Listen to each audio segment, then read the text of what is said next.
తెలంగాణ రక్షణ సేన అన్నది ఎన్నికల కమిషను మాకు ఇచ్చినటువంటి పేరు. ఆ లాయర్ గారితో మాట్లాడి వారి పర్మిషన్తోనే మేము కండువాలు కానీ పేర్లు కానీ అఫీషియల్గా వాడుకుంటా ఉన్నాం. అయితే అంతకన్నా ముందు అనేక కుట్రలు జరిగినాయి. మేము అప్లై చేసిన పేర్లు కానీ ఇంకోటి కానీ రానియొద్దు అని అనేక కుట్రలు జరిగినాయి. కాబట్టి చాలా వ్యూహాత్మకంగా మేము అనేకమైన టాక్టిక్స్ పాల్గొంటూ వచ్చినాం, అనేకమైన టాక్టిక్స్ని చేసుకుంటూ వచ్చినాం. అట్లా రావడం ద్వారానే ఫైనల్గా మా అప్లికేషన్, మేము తెలంగాణ ప్రజా జాగృతితో పెట్టుకున్న అప్లికేషన్ ఏదైతే ఉందో అది మంచిగా ముందుకెళ్ళడం జరిగింది. లేకపోతే అక్కడ కూడా అనేకమైన కుట్రలు జరిగినాయని తెలిసింది కాబట్టే లాంచ్ రోజు ఆ టైం ముహూర్తం సెంటిమెంట్ కాబట్టి నేను ఆ టైంకి అనౌన్స్ చేసిన. పేరు మాత్రం వ్యూహాత్మకంగానే రకరకాలుగా చెప్తూ వచ్చినాం. బట్ అల్టిమేట్గా ఎన్నికల సంఘం నుండి మాకు వచ్చిన పేరు తెలంగాణ రక్షణ సేన. అంటే టీఆర్ఎస్ అనేది నిజంగా నాకే రాసి పెట్టున్నట్టుంది బ్రదర్. అది నేను థర్డ్ చాయిస్ పెట్టిన, ఫస్ట్ చాయిస్ పెట్టలేదు, సెకండ్ చాయిస్ పెట్టలేదు. 5 పేర్లు అడితే అందులో టీఆర్ఎస్ అనే పేరు వాళ్ళు వెతికి మరీ రక్షణ సేన ఇచ్చిండ్రు. కాబట్టి ఐఎమ్ హ్యాపీ. దేవుడు దయ ఉంది, దైవ నిర్ణయంగా నేను భావిస్తూ ఉన్నా. కాబట్టి తెలంగాణ రక్షణ సేన పేరుతోనే ప్రజల మధ్యలోకి వెళ్తాం, వారి ప్రేమను పొందగలుగుతామని కూడా నేను భావిస్తాను. కవిత గారు, మధు అండి ఇక్కడ మధు ఆర్టీవీ నుంచి.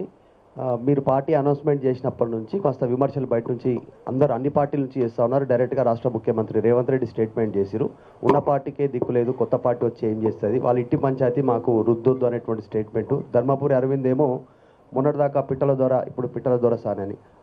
కోమటిరెడ్డి బ్రదర్స్ ఒక పెద్ద జోక్, కవిత పార్టీ పెట్టడం, 6 ఏళ్ళు నేను ఎమ్మెల్యే అయితే నేనే కాలేదు ముఖ్యమంత్రి, ఆమె ఎట్లయితుంది, తండ్రికి విలువనివని ఆమె తల్లి ఎట్లయితుంది అనేటువంటి స్టేట్మెంట్ చేశారు కోమటిరెడ్డి బ్రదర్స్.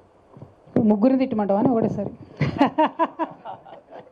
అంటే ఇప్పుడు పాయింట్ ఏంటంటే భారతీయ జనతా పార్టీకి వాస్తవానికి తెలంగాణలో స్పేస్ లేదండి. వాళ్ళు సామాజిక న్యాయానికి బద్ధ వ్యతిరేకులు, బద్ధ విరోధులు.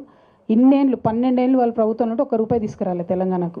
ఎవరైతే విమర్శ చేసిన అరవింద్ మా కర్మగాలి, మా నిజామాబాద్ ఎంపీ, ఆయనకి నేను మళ్ళీ చెప్తున్నా, మీరు బుద్ధి తెచ్చుకోండి బ్రదర్, కొంచెం ఇప్పటికన్నా ₹2 పట్టుకురండి, మన రాష్ట్రానికి తీసుకురండి. మీ ప్రధానమంత్రి గారు పోయినసారి ఎన్నికలలో పాలమూరుకు వచ్చి పాలమూరు రంగారెడ్డికి నేను ప్రత్యేక హోదా, నేషనల్ స్టేటస్ ఇస్తా అని చెప్పి అది పట్టుకరండి జరా. ఇప్పుడు 10వ తారీఖు మోడీ గారు వస్తున్నట్టున్నారు కదా, మరి తీసుకొని వస్తారా పాలమూరు రంగారెడ్డి, లేకపోతే 2-3 లక్షల కోట్లు మూట తీసుకొని వస్తారా? అట్లా తీసుకురండి. నన్ను తిడితే ఏమొస్తుంది బీజేపీ వాళ్ళకు చెప్పు. నేను చేసేది నా పని నేను చేసుకుంటూనే పోతా, తెలంగాణ ప్రజల దగ్గర నేను పోతా, ప్రజలు ఏది చేస్తే అది అల్టిమేట్గా అవుతుంది. ఇక కాంగ్రెస్ పార్టీలో వాళ్ళు జోక్ అనుకున్నా ఏమనుకున్నా ఇట్లా మస్తు అనుకుంటారు. ఒక ప్రయత్నం మొదలుపెట్టినప్పుడు చాలామంది డెమోక్రటిక్ సిస్టంలో కాన్స్టిట్యూషన్ని గౌరవించే వాళ్ళు చిన్న పార్టీ పెద్ద పార్టీ అని కాదు, పార్టీ ఉండడమే పవర్, ఒక పొలిటికల్ పార్టీగా ఉండడమే పవర్. అది పవర్లోకి వస్తుందా రాదా, ప్రతిపక్షంగా ఉంటుందా సెకండరీ. పార్టీని నడిపేటోళ్ళ సిన్సియారిటీని బట్టి ఆ పవర్ ఏందో తెలుస్తుంది మీకు.